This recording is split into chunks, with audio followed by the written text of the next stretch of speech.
Η αρχαία Ελλάδα δεν είναι μόνο φιλοσοφία και δόξα, αλλά και μυστήρια που τρομάζουν ακόμα και σήμερα. Από φαντάσματα σε ιερά μέχρι ανεξήγητα φαινόμενα και σκοτεινές τελετουργίες που οι ιστορικοί αποσιώπησαν. Καλώς ήλθες και πάλι στο κανάλι μας. Ετοιμάσου για ένα ταξίδι στον κόσμο των παράξενων γεγονότων της αρχαίας Ελλάδας. Δες το βίντεο στο κανάλι μας και ακολούθησέ μας για περισσότερα μυστήρια της ιστορίας. Τι συνέβη πραγματικά σε αυτή τη γη που θεωρήθηκε ο ομφαλός του κόσμου και γιατί ακόμα και σήμερα ταξιδιώτες και ερευνητές μιλούν για ανεξήγητες εμπειρίες. Στην ευρύτερη περιοχή των Δελφών συνέβησαν πράγματα τρομερά και παράδοξα, πέρα από κάθε φαντασία.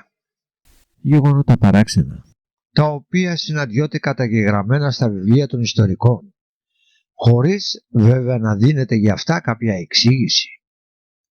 εμφανίσεις τεραστίων ηρώων και οπλιτών, αποσπάσεις και πτώσεις ολόκληρων βράχων, θύελες και καταιγίδες, τις οποίες κανένα καιρικό φαινόμενο δεν προμήνυε, κλαγές όπλων που δεν υπήρχαν και τόσα άλλα. Μέσα στα ιερά όπλα περιλαμβάνονται μυστικά όπλα και δυνάμεις, η χρήση των οποίων προκαλούσε μανία ή παράκρουση ή πανικό ή τρέλα. Ο αμυντικός κώδικας των τύπων λατρείας προφανώς στηριζόταν σε τέτοιου είδους όπλα. Τα σύμβολα αυτά στρέφονται πάντα εναντίον των επίδοξων κατακτητών, οι οποίοι επιτίθονται κατά καιρούς με στρατεύματα ή μεμονωμένα εναντίον του μαντίου, επιδιώκοντας τη σύλλησή του και την κατάληψη των κτημάτων του. Η ανάγκη, λοιπόν, επέμβασης για την αντιμετώπιση και την απόκρουση των ιεροσύλλων παρουσιάστηκε για πρώτη φορά κατά την επίθεση των Φλεγίων. Ο βάρβαρος και ασεβής αυτός λαός των Φλεγίων ζούσε νομαδικά και λιμενόταν την περιοχή της Φωκίδας γύρω από τους Δελφούς. Κάτω από τις οδηγίες του άξεστου και αιμοβόρου βασιλιά τους Φόρβοντα έκλειναν τις διόδους προς το μαντίο, εμποδίζοντας τους προσκυνητές να ανέβουν σε αυτό. Τους συλλάμβαναν, ενώ τους νεότερους από αυτούς, αφού τους έβαζαν να αγωνιστούν σε διάφορα αθλήματα, στη συνέχεια τους αποκεφάλιζαν. Τα δε κεφάλια τους αποτελούσαν διακόσμηση, καθώς κρεμούσαν σε δέντρα έξω από τη σκηνή του βασιλιά τους. Οι βάρβαροι Φλεγίες δεν δίστασαν να επιτεθούν και εναντίον των Φωκαέων, αποβλέποντας να περιέλθει στην κυριαρχία τους το ιερό, αλλά και το ιερό ταμείο των Δελφών. Στο πλευρό των Φωκαέων αμέσως στάχτηκαν οι Αργίτες με αρχηγό τους τον Φιλανά και οι κάτοικοι του όρους της Κιλίνης με αρχηγό τον Έλατο. Η μάχη που συνήφθη μεταξύ τους, όπως αναφέρει ο Φερικίδης, ήταν σφοδρή. Σε αυτήν σκοτώθηκε ο Φιλάμων και όλοι οι άνδρες του, που αποτελούσαν επίλεκτο τάγμα, ενώ ο Έλατος απεσύρθη και ίδρυσε στην περιοχή της Φωκίδας την πόλη Αττία.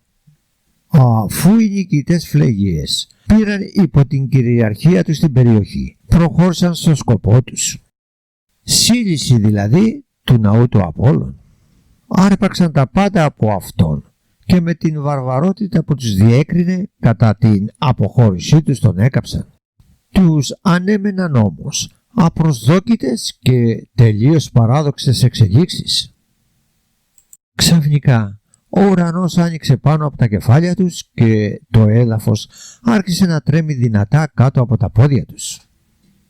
Απανωτοί κεραυνοί σαν φλόγες έκαιγαν τα κορμιά τους και η γη άνοιγε και τους κατάπινε. Δεν πρόλαβαν όχι μόνο να αντιδράσουν, αλλά ούτε να σκεφτούν τι ήταν αυτό που συνέβαινε. Τι ήταν άραγε αυτά τα απρόσμενα και τόσο έντονα γεωλογικά καιρικά φαινόμενα που άνοιξαν τους ουρανούς και τα εδάφη? Ήταν κάποιο όπλο θεϊκό που του συνέντριψε ομαδικά, εκδηλώνοντας κατά αυτόν τον τρόπο τη μνήμη του Θεού. Ήταν όπλα μαζικής καταστροφής, κάποιας πρώην και άγνωσης τεχνολογίας, που βρίσκονται στα χέρια των ολίγων μοιημένων του μαντίου. Όσοι από τους φλεγείες δεν εξοντώθηκαν, κατοίκησαν στα σύνορα της Φωκίδας με τη Βιωτία στην περιοχή του Πανοπέα. Ο βασιλιάς του Φόρβας βρήκε το θάνατο χτυπημένος από κεραυνό έξω από τη σκηνή του. Στη θέση Δριός ή Τρισκεφαλέ στα στενά του Κιθερώνα. Παρόμοια με αυτά τα έντονα και απρόσμενα καιρικά φαινόμενα είναι αυτά που συνέβησαν σε χώρο θαλάσσιο αυτή τη φορά. Πρόκειται για την επέμβαση του Ποσειδώνα, όπως αυτή αναφέρεται από τον Ηρόδοτο στο βιβλίο της ιστορίας του Πολύμνια. Η σωτήρια επέμβαση λοιπόν του Ποσειδώνα, αλλά και του Βορέα υπέρ των Ελλήνων, εκδηλώθηκε κατά την εκστρατεία του Ξέρξη εναντίον τους κατά το 480 π.Χ. Ο Θεός, με τις φοβερές και ακατάβλητες δυνάμεις που διέθετε στη θάλασσα, προφανώς λόγω της τρίαινας που κατήχε, προκάλεσε σφοδρή θαλασσοταραχή και επέφερε την καταστροφή του μεγάλου τμήματος του Περσικού στόλου κοντά στο ακροτήριο Σιπίας της Μαγνησίας. Εκεί είχαν αγκυροβολήσει τα περσικά πλοία, αλλά μεν κοντά στη στεριά, άλλα δε ανοιγμένα στο πέλαγος, καθώς η παραλία ήταν στενή. Τη νύχτα όμως, ενώ τίποτα δεν προμείνει, ξαφνικά απότομα φοβερή τρικυμία και άνεμος φοδρός από τα ανατολικά, τον οποίον ονόμαζαν Ελισπόντια, ως ερχόμενος από τον Ελίσποντο. Τα καράβια των Περσών, που ήταν αραγμένα στα ανοιχτά, τσακίζονταν καθώς έπεφταν το ένα επάνω στο άλλο. Τα μόνα που σώθηκαν ήταν αυτά που είχαν αγκυροβολήσει στο λιμάνι και έτσι πρόλαβαν να τα τραβήξουν στη στεριά. Σύμφωνα με τους υπολογισμούς, είχαν καταστραφεί γύρω στα 400 πλοία, αλλά είχαν χαθεί και πολλοί στρατιώτες και πολλά πολύτιμα αντικείμενα. Έτσι, κάποιος άρχοντας της περιοχής, ονόματος Κρατίνος, έγινε κατά πολύ πλουσιότερος, αφού η θάλασσα εξέβρασε κοντά στα κτήματά του πολλούς χρυσούς και ασημένιους κήλικες και άλλους πολύτιμους θησαυρούς. Τα συνταγωγά πλοία είχαν καταστραφεί εντελώς και οι Πέρσες κατασκεύασαν γύρω από τα εναπομείναντα πλοία τους ψηλά φράγματα αποτελούμενα από τα ναυάγια για να προστατευθούν από ενδεχόμενη επίθεση των Θεσσαλών. Ο λυσασμένος άνεμος, τον οποίον οι ίδιοι οι Πέρσες απέδωσαν στον Ποσειδώνα, φυσούσε για 3 ολόκληρα μερόνυχτα. Κατέπευσε δε μόνο ύστερα από θυσίες που πρόσφεραν οι Πέρσες στη Θέτιδα και στις Νηρεΐδες τις ακούλθες του Ποσειδώνα, καθώς είχαν πληροφορηθεί πως ολόκληρη εκείνη η περιοχή του Πηλίου άνοικε σε αυτές. Θυσίες όμως πρόσφεραν στον Ποσειδώνα Σωτήρα και οι Έλληνες, καθώς οι παρατηρητές, οι οποίοι παρακολουθούσαν το ανεξήγητο ναυάγιο από τα μυρώματα της Ευβοίας, τους είχαν πληροφορήσει σχετικά.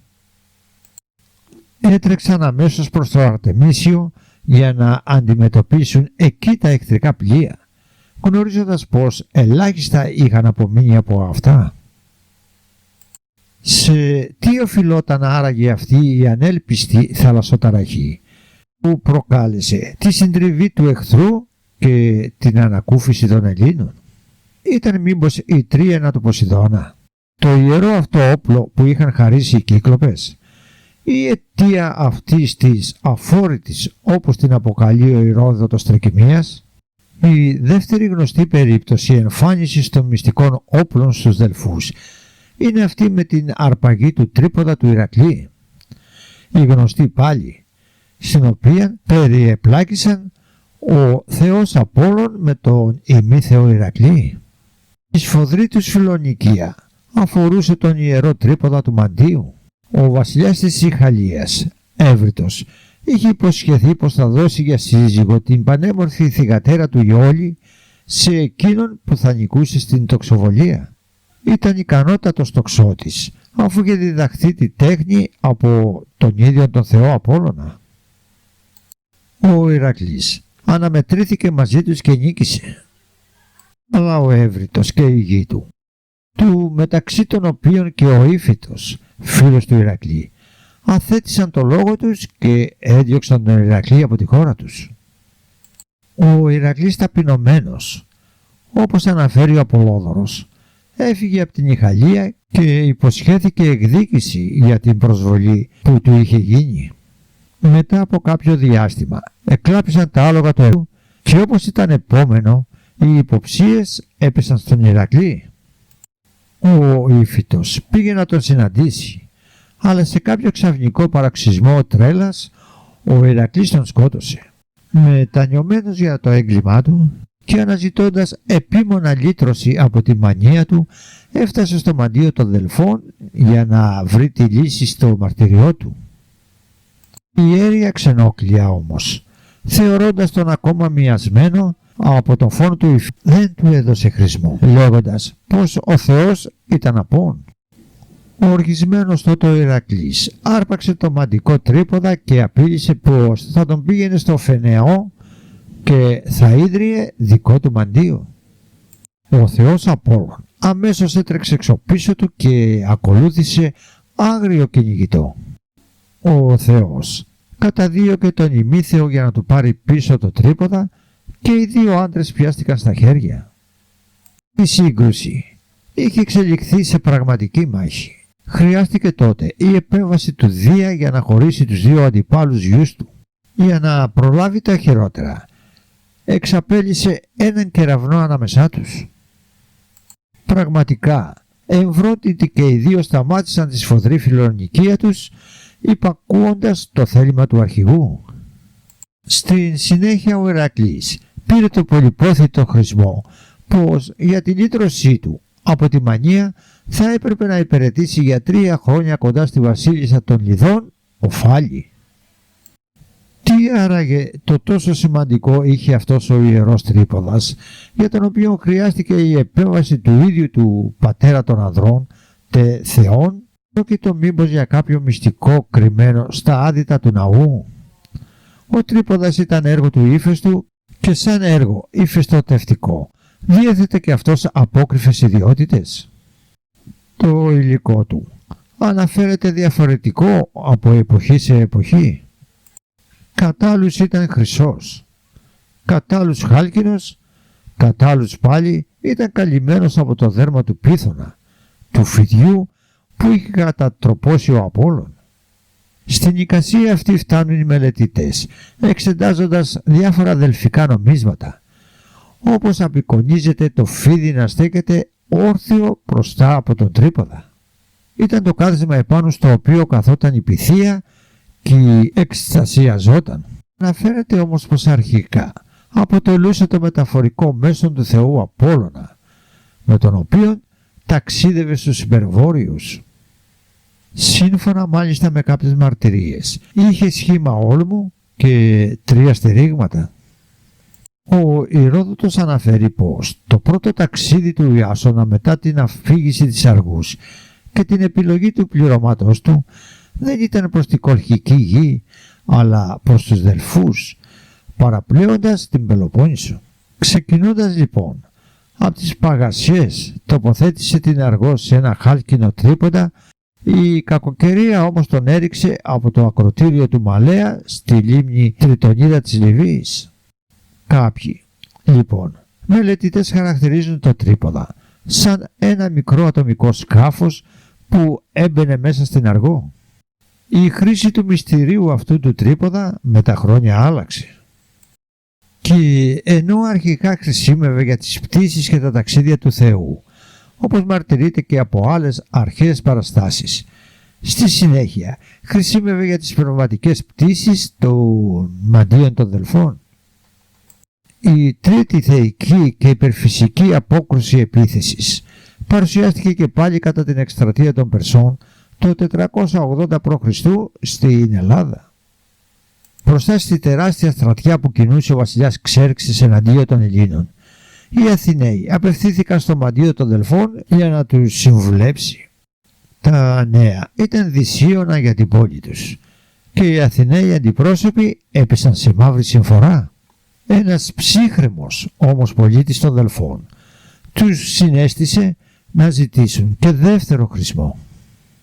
Και τότε η Πυθία αποφάνθηκε με το χαρακτηριστικό τρόπο της πως ο Δίας θα επέβει, δίνοντας ένα ξύλινο τείχος στην τριτογένεια Αθηνά, το οποίο θα έσωζε τη Σαλαμίνα και τα παιδιά της. Αυτό θα συνέβαινε όταν καταλαμβάνονταν όλα εκείνα τα μέρη που βρίσκονται μεταξύ του λόφου του Κέρκοπα και τη σπηλιά του Κιθερώνα. Και στη συνέχεια η Πυθία, απευθυνόμενη στη θεϊκή Σαλαμίνα, την προέτρεψε να μην μείνει ήσυχη περιμένοντας το γιγαντιαίο στράτευμα, αλλά να φύγει, λέγοντάς της πως θα ερχόταν η σειρά της να καταστρέψει ανθρώπους, όταν ο καρπός της Δήμητρας είτε σπερνόταν είτε θεριζόταν. Η ερμηνεία αυτού του χρησμού, όπως ήταν επόμενο, προκάλεσε πολλές συζητήσεις στην πόλη των Αθηνών. Μερικοί έλεγαν πως η Πυθία με το ξύλινο τείχος αναφερόταν στην Ακρόπολη, που περιβαλλόταν από ξύλινο φράχτη. Μερικοί όμως αναφέρονται στα ξύλινα πλοία. Η πραγματική δυσκολία όμως ήταν στην ερμηνεία σχετικά με τον όρο θεϊκή Σαλαμίνα. Κάποιοι το ερμήνευσαν πως η ήττα θα ερχόταν εάν η ναυμαχία διεξαγόταν στο νησί της Σαλαμίνας, ενώ αντίθετη ήταν η άποψη του Θεμιστοκλή, ο οποίος τελικά έπεισε τους συμπατριώτες του Αθηναίους να υποδεχτούν τους Πέρσες στη Σαλαμίνα και να ναυμαχήσουν εκεί. Οι Πέρσες, αφού είχαν καταλάβει και είχαν καταστρέψει τις πόλεις της Νότιας Ελλάδος, χωρίστηκαν σε δύο στρατεύματα. Το ένα από αυτά, αποτελούμενο από 4.000 άνδρες, κατευθύνθηκε προς τους Δελφούς, σχεδιάζοντας την κατάληψή τους και τη σύλληψη του ιερού. Καθώς οι Πέρσες, λοιπόν, συνέχιζαν την προέλευσή τους προς τη Νότια Ελλάδα, τρομοκρατημένοι οι κάτοικοι της Φωκίδας και των Δελφών απευθύνθηκαν στο Φίβο για να τους δώσει κάποιο χρησμό σχετικά με το τι έπρεπε να κάνουν. Σχεδίαζαν να ανοίξουν τάφρους και να κρύψουν εκεί τα πολύτιμα αναθήματα και την περιουσία του μαντίου. Και εκείνος τους αποκρίθηκε πως ήταν ικανός να διαφυλάξει όσα του ανήκαν. Τότε στο ιερό παρέμεινε ο ιερέας Ακύρατος με 60 άντρες, ενώ οι υπόλοιποι διασκορπίστηκαν στα γειτονικά βουνά για να προβάλλουν αντίσταση στους βαρβάρους. Και όταν οι βάρβαροι έφτασαν πρώτο πυλόν του ναού της προνέας Αθηνάς, συνέβησαν γεγονότα συνταρακτικά. Ξαφνικά, όπως αναφέρει ο Ηρόδοτος στην ουράνια του, τα ιερά όπλα που ήταν κρυμμένα μέσα στο άδυτο του ναού, μακριά από ανθρώπινο μάτι, εμφανίστηκαν μπροστά από το ναό, και οι Πέρσες, χαρούμενοι, νόμιζαν πως είχαν τόσο εύκολα καταφέρει το σκοπό τους. Και τότε διάφορα καιρικά φαινόμενα άρχισαν να κάνουν έντονη την παρουσία τους. Ολόκληροι βράχοι αποκολλούνταν από το βουνό του Παρνασσού και έπεφταν με ορμή σκοτώνοντας τους βαρούς. Ο ουρανός σχίστηκε στα δύο.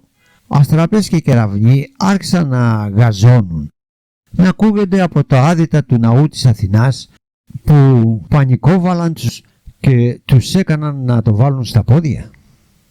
Στην άναρχη οπισθοχώρησή τους σκοτώνονταν από τους Φωκαείς που είχαν επιστρέψει εντωμεταξύ από τα γύρω βουνά για να συμβάλλουν στην άμυνα των Δελφών, καθώς έστρεφαν προς τα πίσω το κεφάλι του για να εξιχνιάσουν το μυστήριο των αλλαγμών και των θορύβων που ακουγόταν. Άλλο παράδοξο θέαμα τους ανέμενε.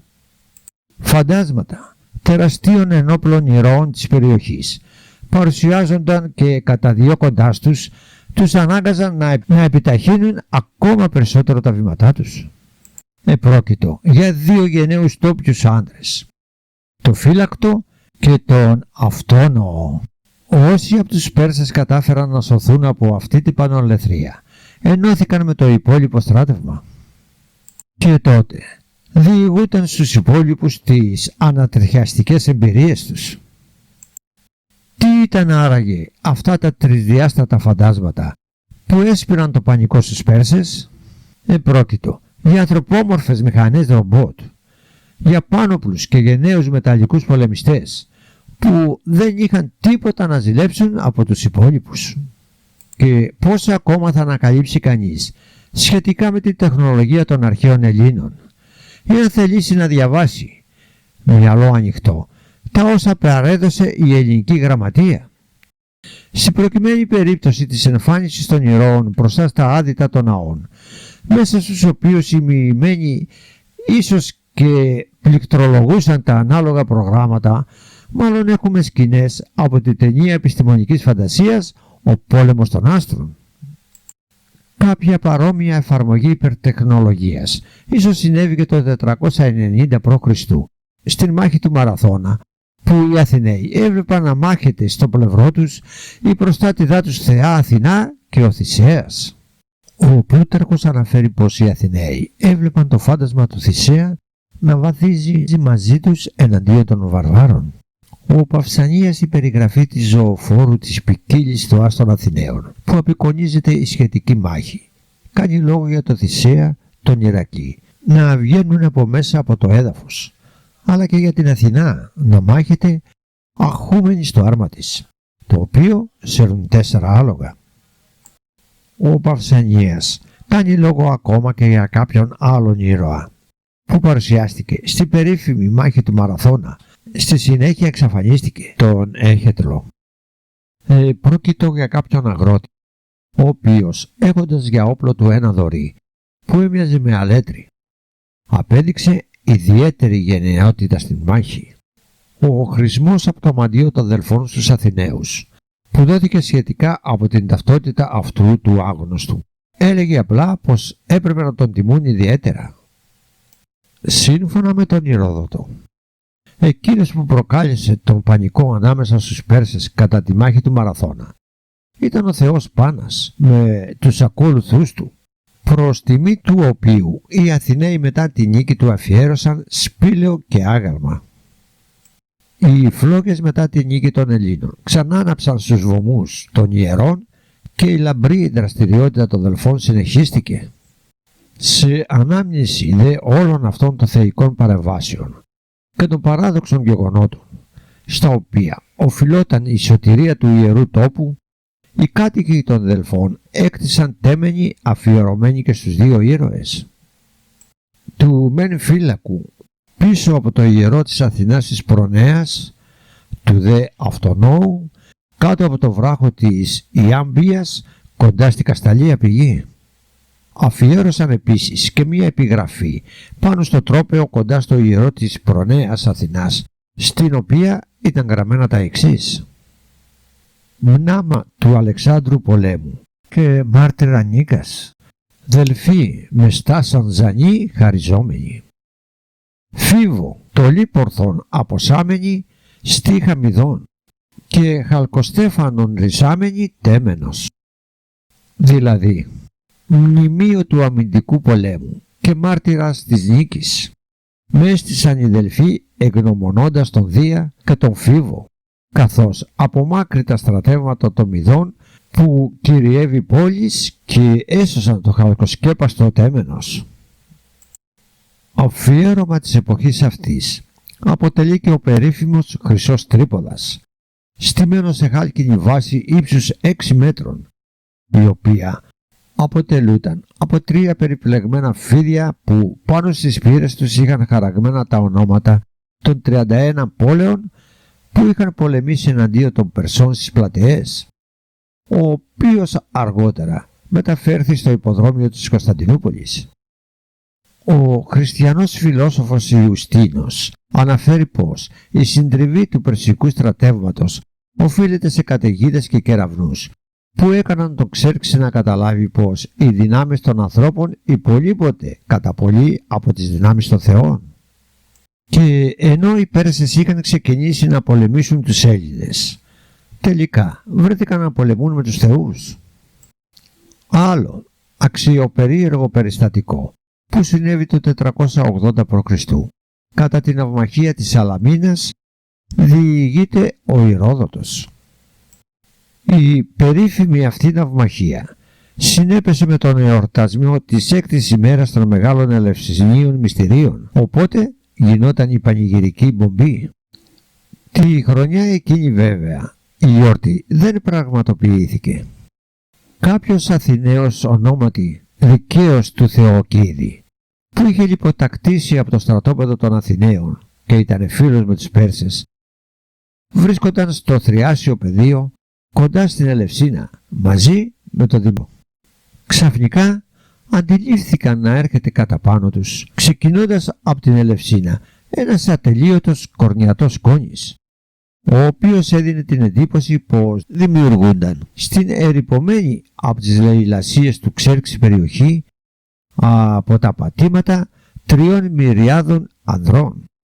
Άκουσαν ακόμα και κάποια φωνή που ήταν παρόμοια με τη φωνή των μυστικών πομπών που τελώνταν προς τιμή του Ιάκχου, τοπικού θεού της Ελευσίνας, αντίστοιχο με του Διονύσιου που έλεγε «Ιδίην δε κορνιατών χορέοντα από Ελευσίνος ο ανδρών, μάλιστα και οι τρισμυρίων, και πρόκατε φωνής ακούειν και η φαίνεστε την φωνή είναι των μυστικών Ιάκχων».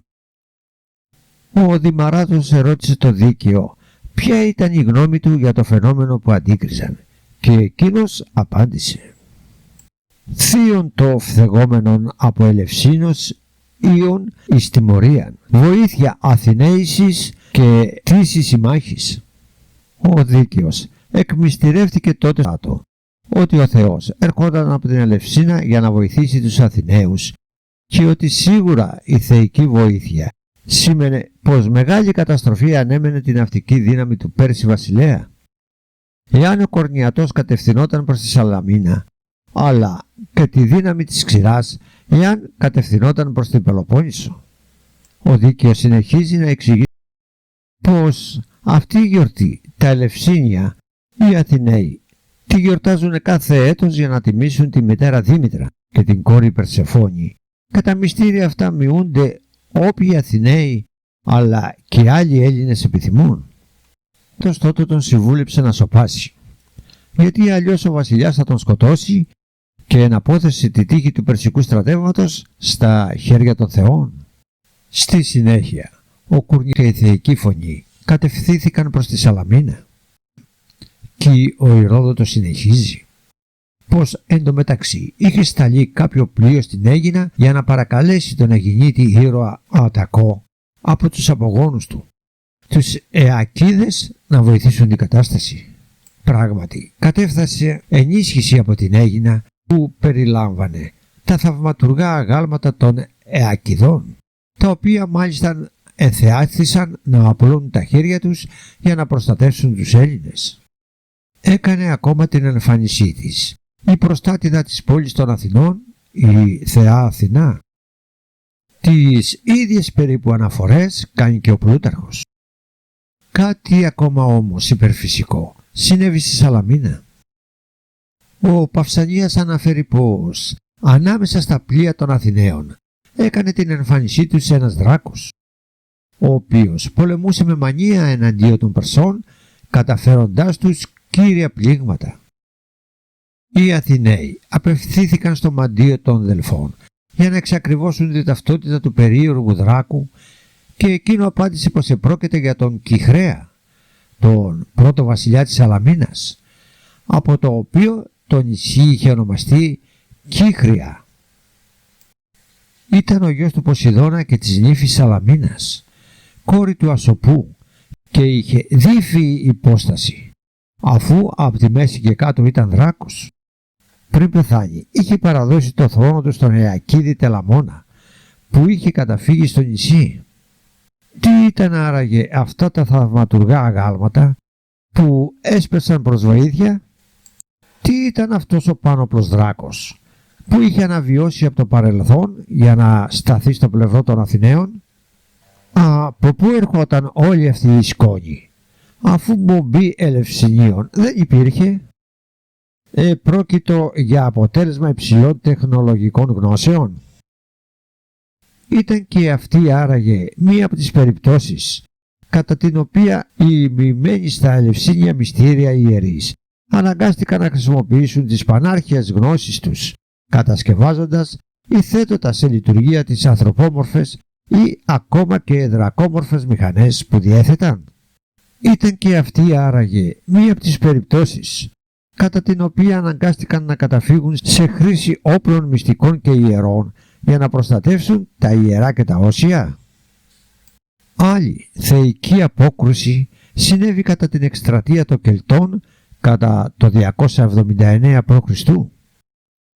Οι Κέλτες ή Κέλτοι αποτελούσαν ομάδα λαών οι οποίοι κατά την αρχαιότητα είχαν εξαπλωθεί σε ολόκληρη την κεντρική Ευρώπη και στην Βρετανία.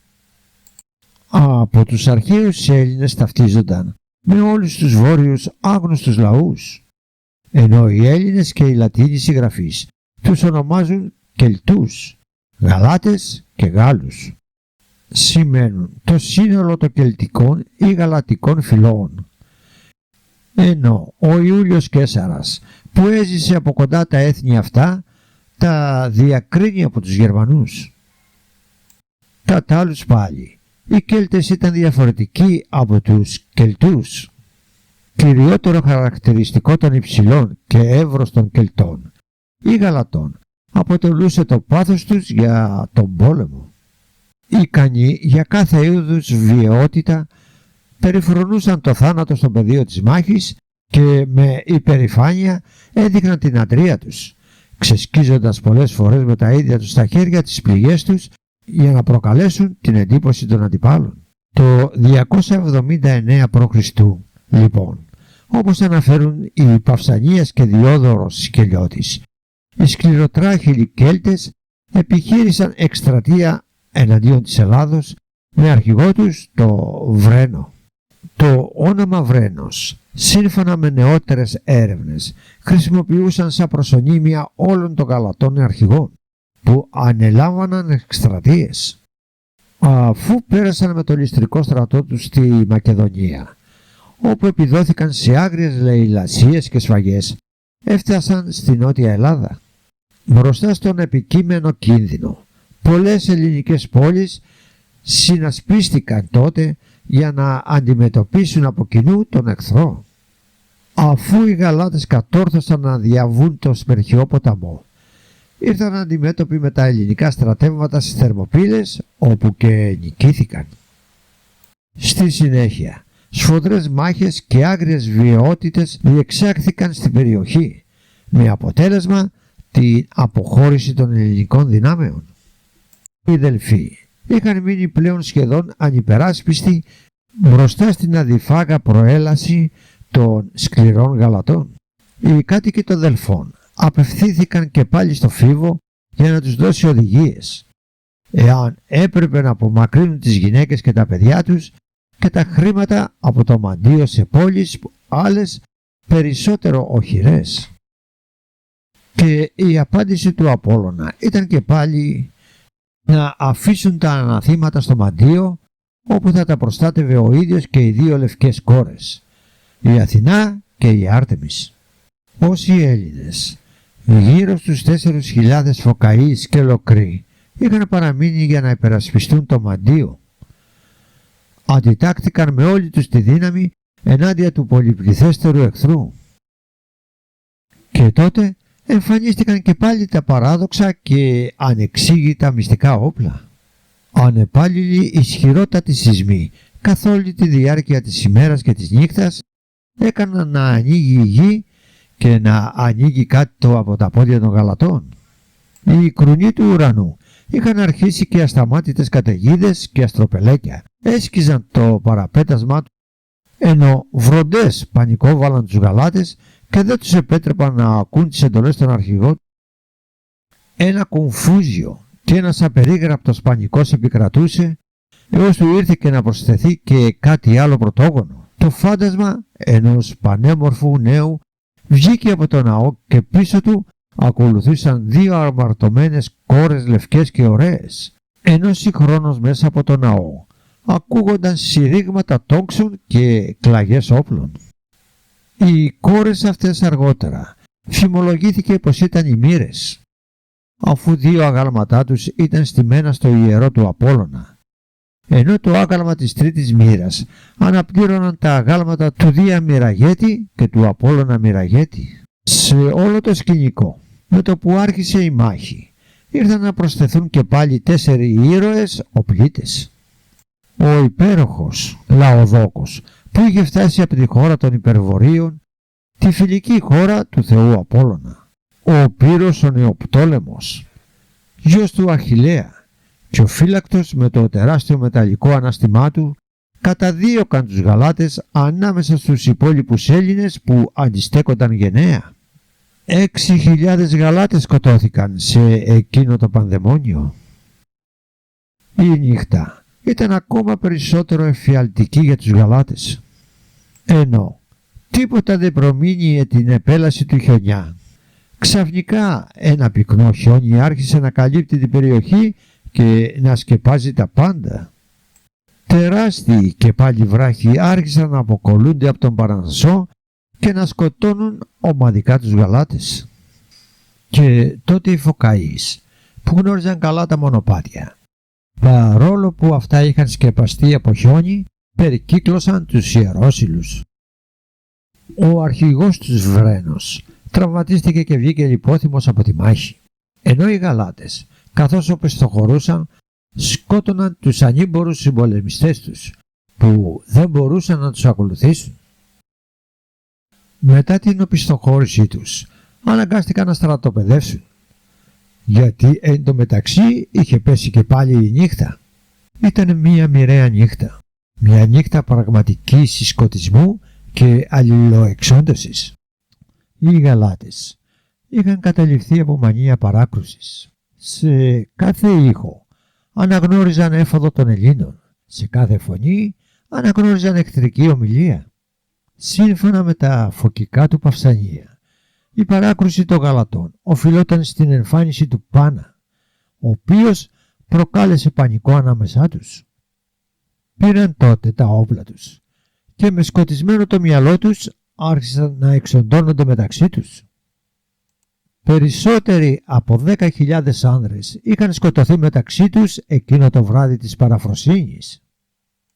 Μετά από αυτή την πανολεθρία, ο αρχηγός των Γαλατών Βρένος αυτοκτόνησε με το ξύφος του, αφού προηγουμένως είχε καταναλώσει μεγάλη ποσότητα ίνου, διότι θεώρησε ατιμωτική για τον εαυτό του την ήττα. Οι διασωθέτες Γαλάτες, με αρχηγό τους πλέον τον Ακιχώριο, αποχώρησαν από την περιοχή, αφού δέχτηκαν αλλεπάλληλα χτυπήματα από τους Αθηναίους και τους Αιτωλείς. Σε ανάμνηση της διάσωσης του κοινού ελληνικού ιερού, οι Αιτωλείς, που ήταν καινούργιοι κυρίαρχοι του τόπου, καθιέρωσαν νέα ετήσια γιορτή, τα Σωτήρια, κατά την οποία τελούνταν γυμνικοί, μουσικοί και ιππικοί αγώνες προς τιμή του Σωτηρίου Διός και του Πυθίου Απόλλωνα.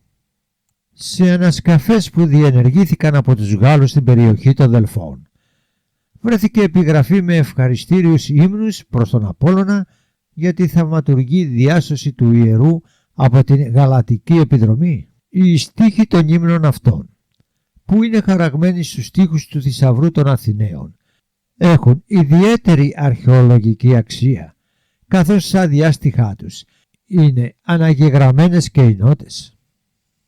Οι περισσότεροι συγγραφείς, ο Πολύβιος, ο Ιουστίνος, ο Παυσανίας, συμφωνούν στην άποψη πως η σύλληση των Δελφών αποφεύθηκε. Κάποιοι όμως, όπως ο Κικέρον και ο Στράβων, ισχυρίστηκαν πως οι Γαλάτες αναχαιτίστηκαν αφού είχαν προηγουμένως συλλήσει το μαντίο των Δελφών. Προφανώς παρασύρθηκαν από τον Πολύβιο, ο οποίος αναφέρει τους στρατιώτες του Βέρνου να είχαν διαφύγει το κίνδυνο, καθώς και από το γεγονός πως είχαν βρεθεί να κατέχουν πολλά αναθήματα και αφιερώματα. Αυτά όμως σίγουρα προέρχονταν από τη σύλληση άλλων ιερών, από τα τόσα που είχαν βρεθεί στο δρόμο των Γαλατών. Εξάλλου, θα ήταν παράλογο να θεσπιστεί γιορτή σε περίπτωση ήττας. Παρόμοιο με τη θεϊκή, υπερφυσική αυτή παρέμβαση τους Δελφούς, υπήρξε και ένα άλλο περιστατικό, το οποίο συνέβη στο όρος Δούνακα, στη σημερινή Ρήλα, επί της εποχής του βασιλιά της Μακεδονίας Φιλίππου του Έψιλον. Οι Βαστάρνες αποτελούσαν λαό της Γερμανίας και είχαν πει από τον Μακεδόνα βασιλιά να βοηθήσουν στην απόθεση των Ρωμαίων. Μετά το θάνατό του όμως, τα μεγαλεπίβολα σχέδια του ματαιώθηκαν και οι Βαστάρνες εγκαταστάθηκαν στη Θράκη. Εκεί ήρθαν σε σύγκρουση με τους αυτόχθονες κατοικούς της, οι οποίοι αναγκάστηκαν να αποσυρθούν στο όρος Δούνακα για να αμυνθούν. Όταν το γερμανικό φύλλο επιχείρησε επίθεση εναντίον των Θρακών για να το κυριεύσει, παράδοξα γεγονότα συνέβησαν και πάλι. Καταιγίδα συνοδευόμενη από χαλάζι άρχισε να τους γαζώνει κυριολεκτικά, ενώ οι κεραυνοί φεγοβολούσαν στον ουρανό και έπεφταν σαν κατευθυνόμενα βέλη καίγοντάς στους Γερμανούς στρατιώτες. Τρομοκρατημένοι άρχισαν να πιστοχωρούν πεντώντας τα όπλα τους, μην γνωρίζοντας πού να αποδώσουν όλη αυτή τη θεομηνία που είχε πέσει επάνω τους. Οι Θράκες τους καταδίωξαν και τους έδιωξαν από τη χώρα τους. Τι κοινό είχαν αυτές οι δύο εκδηλώσεις της χρήσης παρομοίων όπλων? Και στη μία και στην άλλη περίπτωση οι αμυνόμενοι προστάτευαν τα όσια και τα ιερά τους και ήσαν μοιημένοι σε μυστήρια. Οι Θράκες, ειδικότερα το θρακικό φύλλο, ο Δρύσες με γενάρχη τους τον Εύμοπλο, υπήρξαν αναμορφωτές των Ελευσινίων μυστηρίων. Δεν είναι τυχαίο που πολλοί ξένοι μελετητές χαρακτηρίζουν τον Εύμοπλο σαν έναν δαίμονα της θύελλας που κατακαίγεται από τη φωτιά του ουρανού. Τα έντονα, λοιπόν, αυτά τα καιρικά φαινόμενα που προκλήθηκαν και στις δύο περιπτώσεις αποδεικνύουν κοινές μυστικές γνώσεις που βρίσκονται μόνο στα χέρια των ολίγων μοιημένων, καθώς και εφαρμογή όπλων μαζικής καταστροφής σε περιπτώσεις που κρίθηκαν απολύτως αναγκαίες. Και τα φαινόμενα παράκρουσης όμως που εκδηλώθηκαν ίσως οφείλονταν στη χρήση κάποιου χημικού όπλου, το οποίο πρώτοι οι αρχαίοι Έλληνες είχαν ανακαλύψει. Ίσως να πρόκειται για αέριο παραφροσύνης που οδηγεί βαθμαία σε απώλεια του νου και τελικά σε τρέλα τόσο τους άνθρωπους όσο και τα ζώα. Είναι παρόμοιο με αυτό των προϊστορικών χρόνων, αυτήν που οι θεοί εμφυσούσαν στους ανθρώπους και προκαλούσε σύγχυση στο μυαλό και ταραχή στη ψυχική τους κατάσταση και η απερίσκεπτη ορμή τους οδηγούσε σε πράξεις αλόγιστες. Είναι αυτή που στα ομηρικά έτη γίνεται η αιτία ανάρμοστης και ακατανόητης συμπεριφοράς με αποτέλεσμα καταστρεπτικά. Η Ελένη είχε ρίξει τις ευθύνες της στην Άτη, την οποία η Αφροδίτη της είχε στείλει για την παράλογη φυγή στην Τρία. Ο Αγαμέμνων αποδίδει όλο το περιστατικό της διαμάχης του με τον Αχιλλέα σχετικά με τη Βρυσιίδα στην Άτη που είχαν στείλει οι Ερηνίες. Η Άτη είχε εμφυσίσει επίσης τον Έαντα, τον ήρωα του Τροϊκού πολέμου. Όταν οι Κρήτες που είχαν διοριστεί όρισαν πως κληρονόμος της πανοπλίας του Αχιλλέα θα είναι ο Οδυσσέας και όχι ο Έαντας, ο ήρωας τότε βρισκόμενος σε παράκρουση σκότωσε όλα τα πρόβατα του κοπαδιού του στρατοπέδου των Αχαιών, νομίζοντας πως εκδικούταν τους Αχαιούς. Την Άτη είχε εμβάλει και η θεά Ήρα στην Ινώ για να εκδικηθεί για την περίθαλψη του Διόνυσου, του νόθου παιδιού του Δία, και έτσι η Ινώ σκότωσε το ένα της γιο, τον Λέαχρο, ενώ στον άλλον, τον Μελικέρτη, του έριξε ζεματιστό νερό. Η Άτη είχε καταλάβει και την Πρόκνη, την όμορφη θυγατέρα του Ποσειδώνα, του ηγεμόνα των Αθηνών, όταν ανακάλυψε το βίαιο τρόπο με τον οποίο ο σύζυγός της ο Τηρέας, ηγεμόνας της Θράκης, είχε φερθεί στην αγαπημένη της αδερφή Φιλομήλα για να τον εκδικηθεί με το θολωμένο μυαλό της σκότωσε το μονάκριβο παιδί, τον Ήτη. Η Ήρα και πάλι ήταν εκείνη που είχε εμφυσίσει την Άτη στον ήρωα Ηρακλή και σκότωσε τα παιδιά του που είχε αποκτήσει με τη Μεγάρα, ρίχνοντάς τα στη φωτιά ή τρυπώντας τα με λόγχη. Στην μανία του επάνω ήταν έτοιμος να σκοτώσει και τον Αμφιτρίωνα, αλλά τον σταμάτησε η θεά Αθηνά, η οποία έριξε στο μενόμενο Ηρακλή λίθον σοφρονιστήρα και τον κτύπησε στο στήθος. Ο ήρωας τότε έπεσε σε βαθύ ύπνο, όμοιο με το θάνατο, και έτσι ηρέμησε. Η Άτη, θυγατέρα της Ήρας και του Δία, κατοικούσε αρχικά στον Όλυμπο, αλλά ο πατέρας της, οργισμένος μαζί της, αναγκάστηκε να την καταγκρεμνήσει στη γη. Από τότε επιδίδεται σε πράξεις συμφοράς, αλλά ευτυχώς από κοντά της βρίσκονται οι δύο αδελφές της, οι Λυτές, οι οποίες έχουν την ικανότητα να διορθώνουν τα κακά που η ολέθρια αδελφή της έχει προξενήσει στους ανθρώπους. Παρόμοια με τα φαινόμενα παράκουσης που παρουσιάστηκαν στους ιερόσελους Γαλάτες, είναι και τα περιστατικά τα οποία προκάλεσε η θεά κάποιων αγαλμάτων από ανθρώπους βέβηλους ή από ανθρώπους οι οποίοι αγνοούσαν το τελετουργικό της λατρείας τους. Τα περιστατικά αυτά αποτελούν αντικείμενα αφήγησης διαφορετικών ιστορικών. Έτσι ο Παυσανίας στα αρχαϊκά του αφηγείται πως στην πόλη της Κέρινς υπήρχε στο ιερό των Ευμενίδων ένα άγαλμα, το οποίο προκαλούσε παραφροσύνη σε όποιον ασεβή ή βέβυλο εισερχόταν στα άδυτα του ιερού. Ο ίδιος ιστορικός αναφέρει επίσης πως στη Σπάρτη υπήρχε άγαλμα ταύρου που βρίσκονταν μέσα στο ναό της Ορθωσίας Αρτέμιδος και διέθετε θαυμαστές ιδιότητες. Αρχικά ήταν στημένο στα άδυτα του ναού και αθέατο από τον κόσμο σε ιερό της Ταυρικής Χερσονήσου. Αποτελούσε αφιέρωμα της μητέρας του βασιλιά Τέθρα προς την θεά για την σωτηρία του γιού της. Ο Τέθρας είχε προβληθεί από τρέλα και λέπρα σαν τιμωρία από την Άρτεμη, διότι είχε σκοτώσει μέσα στο ναό της ένα κάπρο που είχε καταφύγει εκεί. Ο Τέφθρας δεν είχε εισακούσει ούτε τις εικασίες του κάπρου που του έλεγε «Λυπηθήτη, ο βασιλεύς, το θρέμα της θεάς». Με τις θυσίες της όμως προς τη θεά μητέρα του Τέθρα τον εξηλαίωσε και κατάφερε τη θεραπεία του. Από τη Ταυρική Χερσόνησο το έκλειψαν ο Ορέστης και η Ιφηγένεια και το μετέφεραν στην Ελλάδα. Και εκεί, στημένο πια στο ιερό της Αρτέμιδος στη Σπάρτη, απέδειξε πολλές φορές τις υπερφυσικές δυνατότητές του. Είχε μάλιστα αποκτήσει το όνομα Άρτεμις Λιγοδέσμια, γιατί ήταν περιτυλιγμένο μέσα σε κλαδιά λιγαριάς, αναγκάζοντάς το να τηρεί όρθια στάση. Στο αντίκρισμά του και μόνο προκαλούσε φαινόμενο παράκρουσης, εμφάνιζε διάφορες αρρώστιες. Φαίνεται ακόμα πως, συνηθισμένο από τις βαρβαρικές ανθρώπινες αιματοχυσίες που γίνονταν προς τιμή του, όταν ακόμα βρίσκονταν στην Ταυρική Χερσόνησο, εξακολούθησε να αρέσκεται σε αυτές.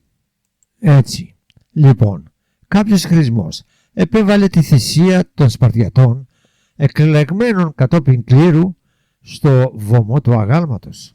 Στην συνέχεια το τελετουργικό αυτό αντικαταστάθηκε κατόπιν εντολής του Λικούργου από άγριες μαστιγώσεις εφήβων Σπαρτιατών. Η μαστίγωση των παιδιών κατά το πέρασμα από την εφηβική τους ηλικία στην νεανική αποτελούσε μια συνήθη δοκιμασία με την οποία θεωρούταν πως οι νέοι μετά από αυτό θα ήταν πλέον έτοιμοι να εισέλθουν στη κοινωνία των ενηλίκων.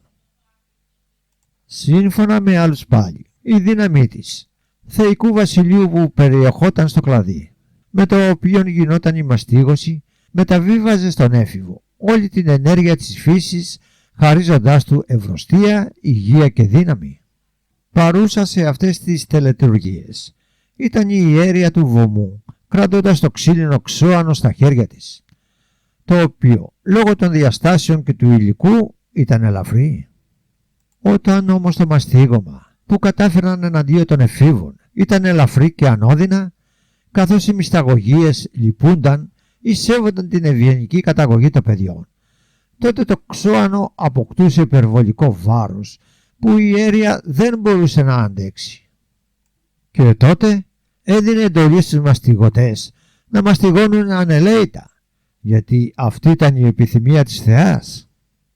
Αυτό το μη σταθερό βάρος αντικειμένων αποτελούσε είδος πανάρχιας μαντείας, σύμφωνα με την οποία ακόμα και μία μικρή πέτρα θα μπορούσε να γίνει ασήκωτη, εάν η θεϊκή βούληση ήταν αντίθετη από εκείνα που ρωτούσε ο μάντης. Εάν όμως εξακολουθούσε να έχει βάρος, όσο τα πέταλα των λουλουδιών, αυτό σήμαινε πως ο Θεός ήταν σύμφωνος με τα προτινόμενα. Ο Παυσανίας ακόμα αναφέρει πως στη Λυκία συνάντησε το ιερό αφιέρωμα στο Λυκαίο Δία, στον οποίο απαγορευόταν η είσοδος των πιστών και στο οποίο δεν δημιουργούνται ποτέ σκιές. Η τιμωρία που τον παραβάτη της απαγόρευσης εισόδου στα άδυτα του ναού ήταν στην περίπτωση αυτή όχι παράκρουση, αλλά ο εντός ενός έτους θάνατός του. Η δημιουργία σκιών εξηγούνται από το γεγονός πως πάνω από το ιερό μονίμως υπήρχε κάποιο σύννεφο, το οποίο εμπόδιζε το φως του ήλιου να δημιουργήσει σκιές. Ένα τελείως απίστευτο φαινόμενο επικρατούσε και σε υπαίθριο βωμό αφιερωμένο στη θεά Αφροδίτη στη Κύπρο. Σε αυτόν ούτε χιόνιζε ούτε έβρεχε ποτέ. Όταν έριχνε βροχή ή χιόνι τριγύρω. Ο Ηρόδοτος εξάλλου αναφέρει πως τα ιερά της Δήμητρας και της Περσεφόνης στη Πάφο φυλάσσονταν λατρευτικά αγάλματα και διάφορα μυστικά, τα οποία δεν έπρεπε να βγουν στην κοινή θέα. Για κρυφά επίσης αγάλματα της Δήμητρας και της Περσεφόνης στον Ακροκόρινθο και της Δήμητρας της Χθόνιας στην Ερμιόνη κάνει λόγο ο Παυσανίας. Ο Έπιτος, γιος του Υποθώου, του βασιλιά της Αρκαδίας, είχε διαδεχθεί τον πατέρα του στο θρόνο. Παρέβη όμως την απαγόρευση εισόδου στο ιερό του Ποσειδώνα στη Μαντινία και τιμωρήθηκε με τύφλωση και με τον θάνατο για την ασέβεια αυτή. Ποιες ιδιότητες άραγε να έκρυβαν όλα αυτά τα ιερά, που η είσοδος για ανθρώπους κοινοβίους ήταν απαγορευμένη? Τι μυστικά έκρυβαν τα άψυχα αγάλματα και τα άδυτα των ναών, ακόμα και η αποσβόλωση που προκαλούσαν σε εκείνον που αντίκριζε το φοβερό βλέμμα της Μέδουσας? Μάλλον ποτέ δεν θα φανερωθεί, καθώς η αρχαία γνώση έχει χαθεί. Η ιστορία κρύβει πάντα περισσότερα από όσα νομίζουμε. Αν σου άρεσε αυτό το ταξίδι, κάνε εγγραφή στο κανάλι, άφησε το σχόλιο σου και μοιράσου το βίντεο με φίλους. Μέχρι την επόμενη φορά, μείνε συντονισμένο στο κανάλι μας. Ευχαριστούμε που παρακολουθήσατε.